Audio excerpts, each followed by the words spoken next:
Hello, everyone, and welcome again to the Entrepreneurship Lab podcast where we help you grow and scale your business.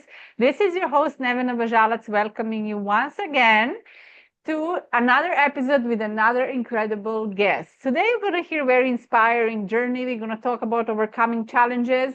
And my next guest had some that many of us think maybe we would not know how to overcome. So stay on as we welcome Patrick Engasser.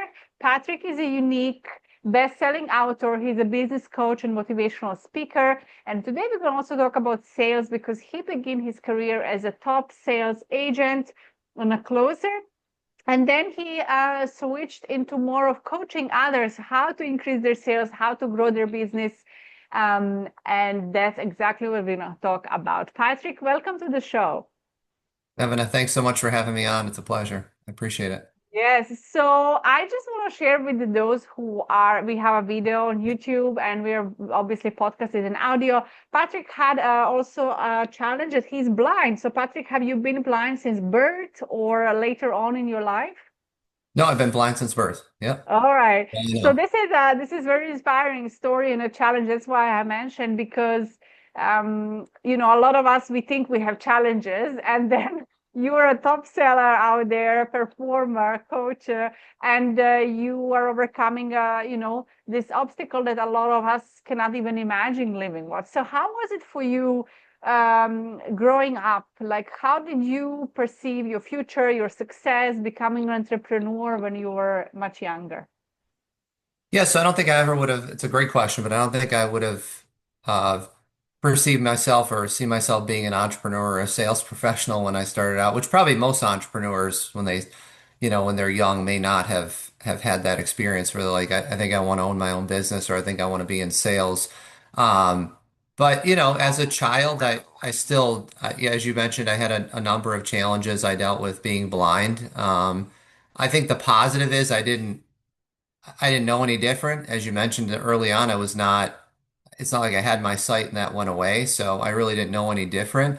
But, there's definitely fitting in is a big part of being a younger person. And certainly when you're a teenager, fitting in with your peers is really important. That was probably the most challenging part for me is I was always different and there was no way around that. Like I was either walking down the hall and in school with a white walking cane, mobility cane, and then later got a guide dog. And so that for me was there there was a flashing neon sign I felt like that said, blind person approaching. There was no way to avoid that. So sometimes we like to hide our challenges or our differences. There was no way for me to do that. Once I got into the sales profession, I realized that, I could either see that as a liability or as an asset that I was different. And I realized that most sales professionals are the same or very similar, or at least that's the way they're perceived by the prospect. That hey, here comes another salesperson. I just got a call this morning. Now I just got another one. Um, they all want to sell me the same product or something similar. I don't have time for this. Where I walked in and I was different because right away I had a story and people knew that and there was no avoiding it. So I could either see that as a liability or choose to flip that script and turn it into an asset. And that's what I certainly didn't do right away. But once I realized that that's a mindset shift I had to make, and I made that mindset shift, it made a big difference for me. Early on, I would say as a child, going back to what you asked me about. Um, I was blessed that my parents didn't tell me that there were a ton of things I wouldn't be able to do. There are a lot of things that they didn't know how to necessarily encourage me to do the things I wanted to do, but they always told me that if I worked hard, anything was possible. And that was a great foundation for me. So Yeah. for any parents out there, if you have any children, if you have a child that has any physical challenge or anything that would be seen as a liability in the world, I would just say encourage them that, they may have to do things differently as I did, but Yeah. let them know that they can do anything because I think a lot of times limited beliefs are put in our head by other people, and those limiting beliefs can really hurt us in terms of our ability to seize opportunity when it goes past us. Yeah, and we're giving these limiting beliefs many times by our parents, and even without having a disability. So I love that. Thank you for sharing your story because I was curious. That it came from your family and your parents, that of course they empowered you and made you believe in yourself, which is so important for all of us, regardless if we have disability or not. And maybe you have like a physical disability, but many out of people out there have disability in having so many limiting beliefs that it's Yep. like really like crippling them. It's stopping them from getting out there. But I would love to know, Patrick, why you choose sales? What got you into that direction, and why sales? What did you love about it? Yeah. So did you went to university? Did you study it, or you went straight into working as a sales agent? What happened then? Yeah, so I live in Destin, Florida now, just to give you a little background, but I'm not from Florida. I was born and raised in Buffalo, New York. So, for anybody who's familiar with New York weather, especially Western New York weather, it snows a lot of cold weather, very different from where my wife and I have moved to now in the last 6 months. So I was a big, for anybody who's a sports fan, I was a huge Bills fan because it's pretty much something you're born into if you're from Buffalo. If not, they throw you out of the city. That's not true, but it's kind of that way. You're definitely weird if you're not a Buffalo Bills fan. So for that reason, I got big into sports, and the great equalizer for me was radio. Listening to sports on the radio. And so I always aspired to be in radio broadcasting in some capacity. And so I went to school for communications and radio broadcasting, and got a 4-year degree from the University of Canisius University. And after school, I graduated during the 2008-2009 financial crisis. And so there weren't a lot of jobs for people with experience, and I didn't have any. And I probably had some added challenges with my physical challenges. So to get into break into an industry that was already hard to get into. So I ended up for a period of time working in a call center job. It's the one thing I've ever done really to earn income that I absolutely hated. And it was a horrible Oh, but experience at the time. But looking back on it, I'm so glad and grateful that I had that experience because it pushed me in the complete opposite direction where I'm like, I don't want to make 150 monitored calls a day where someone times my bathroom breaks and tells me, your first call is to be at 8:01, your last is to be at 4:59. If you don't do XYZ, you get written up. Like it was everything you would think of if you thought of a micromanagement factory. And for a lot of people, they thrived in that structured environment. But for me, I'm someone who kind of operates outside of the box and is looking for solutions and likes to kind of march to my own beat, if you will.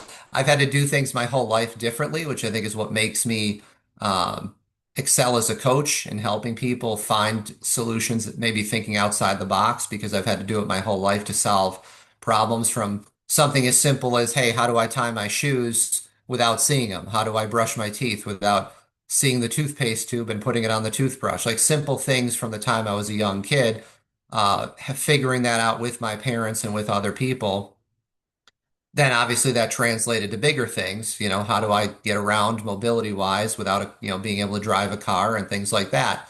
So I've always had to be creative. So I feel like this one profession or this one job that I had, was something that I really went against who I am and what I wanted to be. And I didn't really know that at the time. I took the job. It's like, okay, this is money and it's something I can do. And plus I had someone who did put some kind of limiting beliefs in my head. It was not in my family, but someone who was an advisor who told me that I, should take it because it was an easy job for me.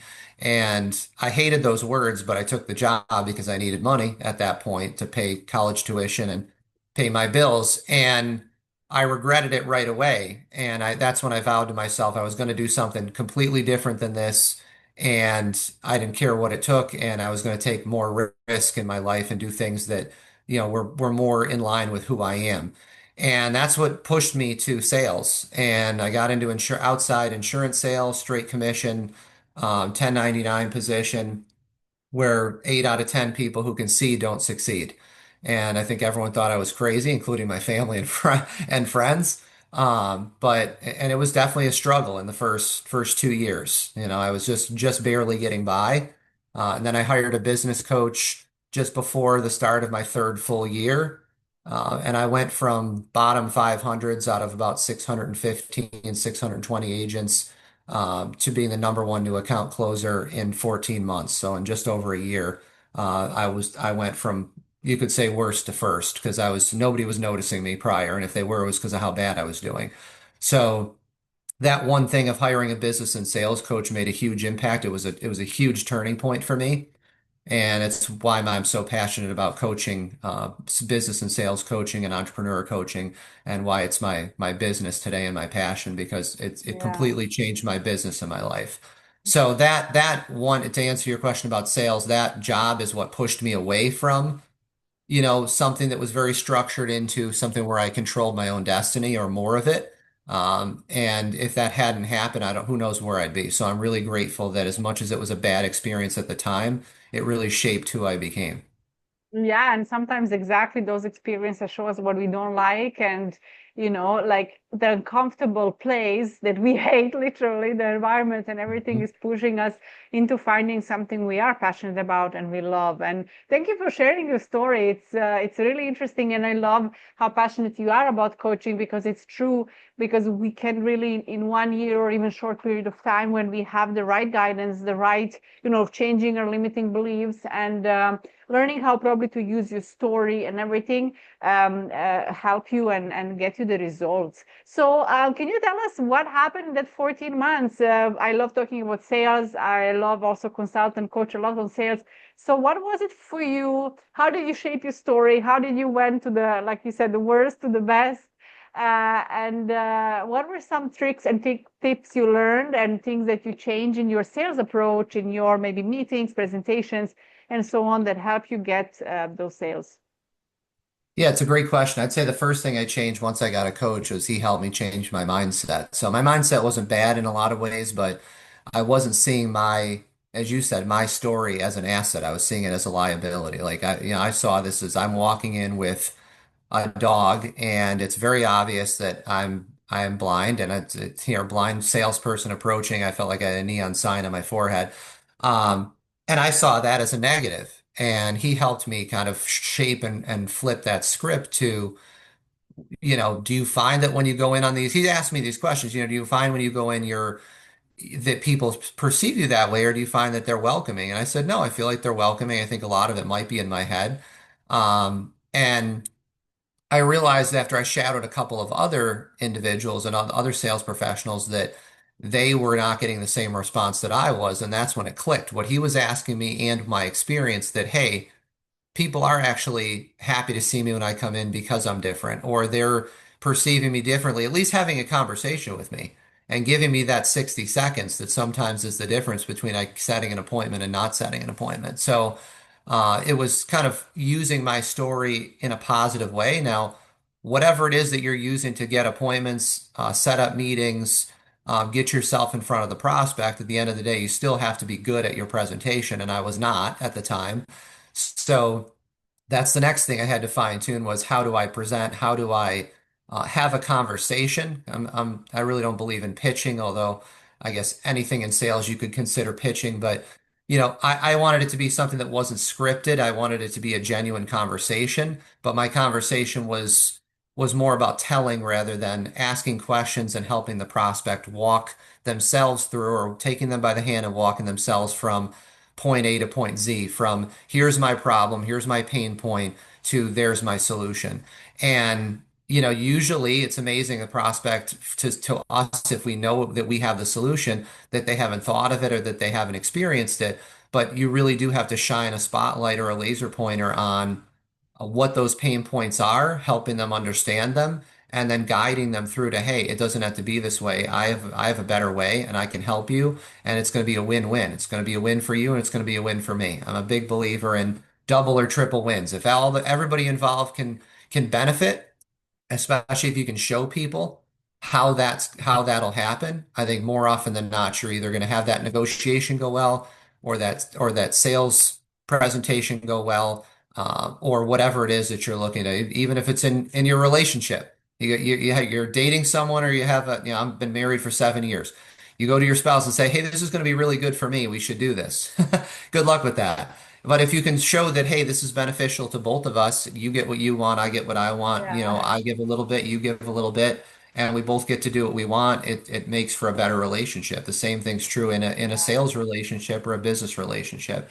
And I would say the biggest thing that I changed was I started asking questions and guiding the prospect, putting myself in their shoes and speaking prospect, as I call it, rather than trying to just come in and product dump on them, which is what a lot of people do.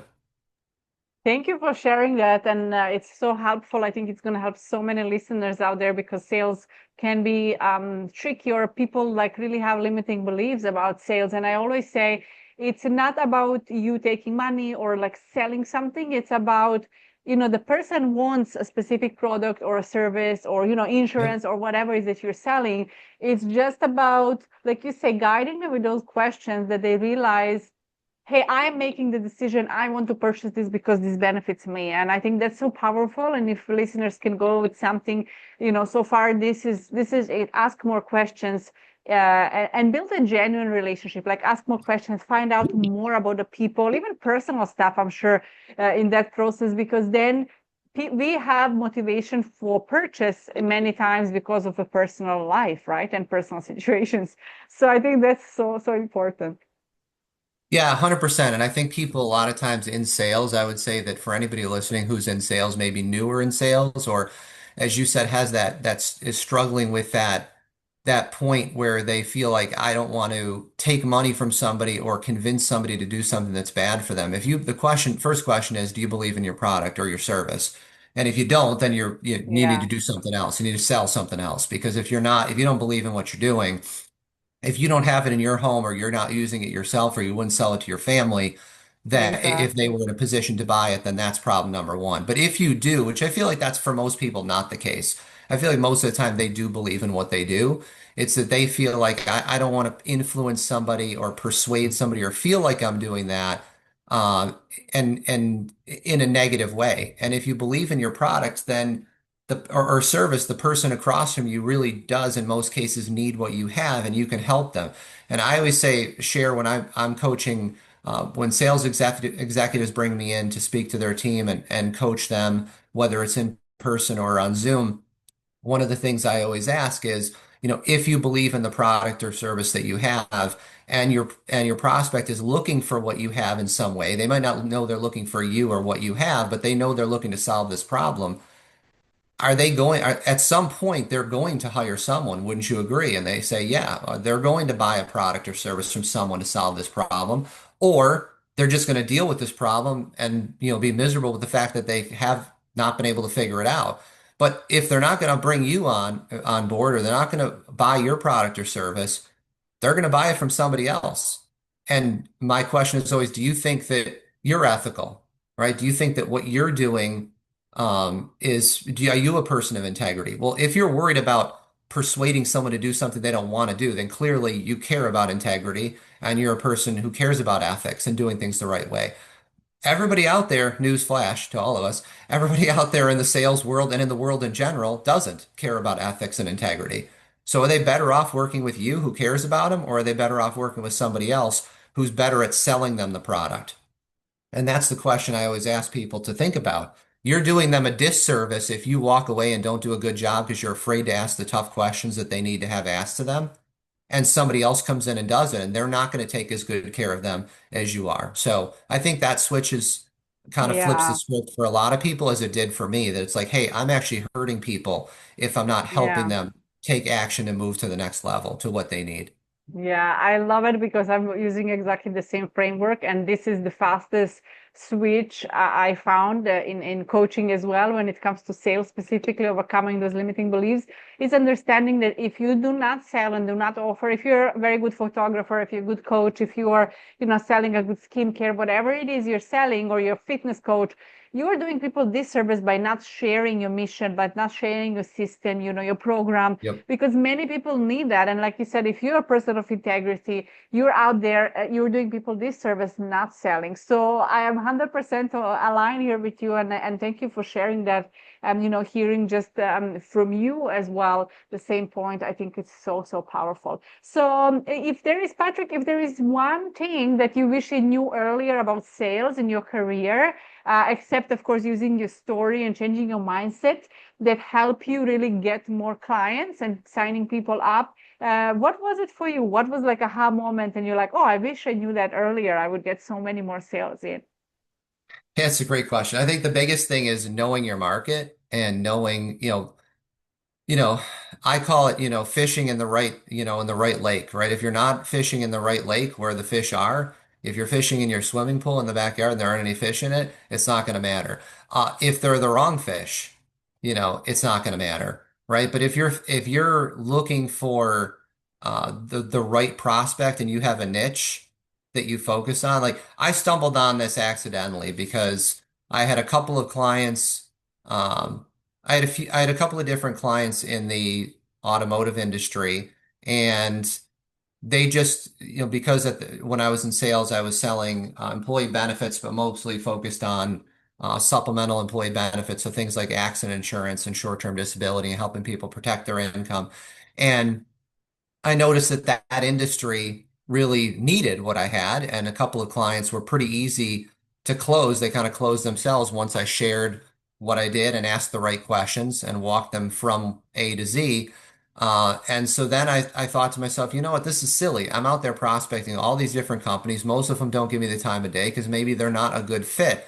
Like, there's something I have for them, but this other group is really a good fit, and there's hundreds of them in the area where I am within 30 minutes travel time. And so I started focusing on that niche. And then there was another, I started working with nonprofits as well. But I'd say find a niche, find what I call your ideal client avatar. So building that avatar of who is the ideal client for you to work with, who really does need what you have rather than just saying anybody. Because I think early on in sales, you're like, well, in many cases, depending on what the product is, but a lot of times you're like, oh, anybody could use what I have, or so many different people could, or businesses. But in reality, if you can narrow it down to 10% or Yeah, 20% of the market and really fine tune and focus on that market share, you're far more likely to set more appointments and your presentations are more likely to go well because one, they're the right client for you. You know that yeah, in most cases. And number two, you now get to know that industry. I got to the point where I could speak auto shop, because I was in front of so many auto yes, shop owners. So they, yeah, I mean, I got to walk in and talk about the pain points that, hey, I work with this company and this company and this company. You probably know them. And pain points that most people in your industry say that they're dealing with is XYZ. And they're like, well, that's true. I'm dealing with the same thing because I got to know the industry rather than, hey, I'm working with 50 different industries. So I think really focusing on a niche and finding the right client for you and then prospecting that client to help them and really branding to that, I think is really beneficial. I wish I yeah. had known that a couple years earlier. I love that. And like you said, like many people, like millions of people will maybe want your product, but not everyone will buy. So it's about the speed also of sale. Closing the sale is when people really have the urgency to buy, like in this moment, because there are millions of people that might need it in the future, but you need to close the sales today, right, Mhm. to make a living. So I love how 100%. you, yeah, I love that, how you put it and all the examples you gave. So thank you for sharing with us. And as Mhm. time is coming close to wrap up the interview, I would love to ask you one maybe final advice to all the entrepreneurs out there building their business, trying to get more sales. What is something that you would share that maybe it's important and we didn't mention so far? Well, we talked about it a little bit, but I think mindset is the biggest thing. I mean, when someone finds me either through my website or they go book a strategy session with me through talkwithpatrick.com, um, which is how most people come to me. They go to talkwithpatrick.com, they hear my story, and they book a strategy session.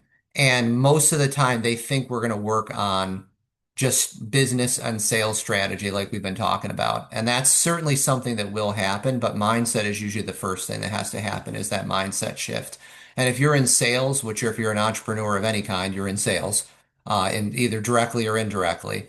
The biggest thing that you want to get yourself to a point where rejection isn't rejection to you. You understand that it's just part of the process, that nobody's rejecting you, especially if they've never met you before. If they say no to you or not right now or now's not a good time, they're not really rejecting you. It's just part of the follow-up process. And then just being good at follow-up and finding the right people. If you're an entrepreneur and you're in sales, you're in the sorting business. You're not in the convincing business. Like we want to obviously move people from lack of knowledge, if they don't know how you can help, to the other side, which is now they're enlightened and they know how you can help. So I'm not saying we're not ever looking to convince, but I think sometimes we get so caught up in trying to convince everybody that this is for them, as you said, and really it's about finding the right people. And a lot of that is the mindset shift that this isn't rejection if the first person, second person, third person, fourth person I talk to say no,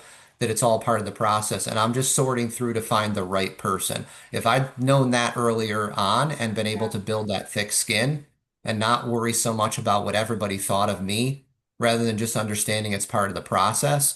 That once I shifted that, made that mindset shift, everything changed for me. So I think the big thing is not seeing rejection as rejection, but it's just part of the game. It's part of the process. And really the people who succeed at a high level in sales and entrepreneurship are people who understand that doing hard things and getting told no is part of the game. And once you're able to do that, the rest of it is just getting good at being able to help people with what you have.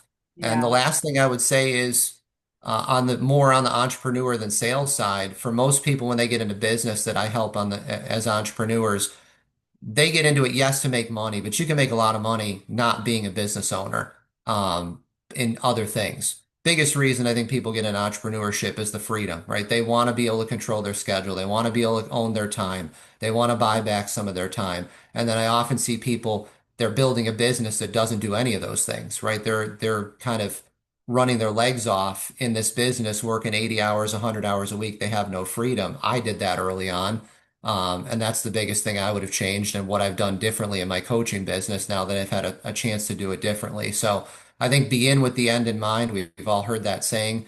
Yeah. And I think it's Covey who said that, but beginning with the end in mind and saying, hey, if freedom is what I want, how do I build a business that's actually going to give me that freedom? And that's one of the things I do as a coach, because a lot of people come to me and are like, hey, I want to start a business, but the way they want to build it is not going to give them freedom. I'll be, no, no, no, no. You don't want to do it that way. You want to do it this way because that shift is going to be, yes, I can have what I want. Yes, I can help people with something that's impactful. But more importantly, I'm also going to have the freedom that I want and build this on my terms. I think that's super important.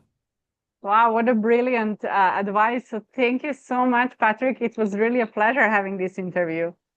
Thank you so much. I appreciate your time. It's been a pleasure here too. Thank you. We're going to invite everyone to connect with you. Go to his website, reach out if you're interested, and make sure to, of course, give us some likes, comments, share this episode with at least one more entrepreneur or salesperson that's going to benefit from it. What an incredible story, guys. Thank you for being here, and I will see you in the next episode.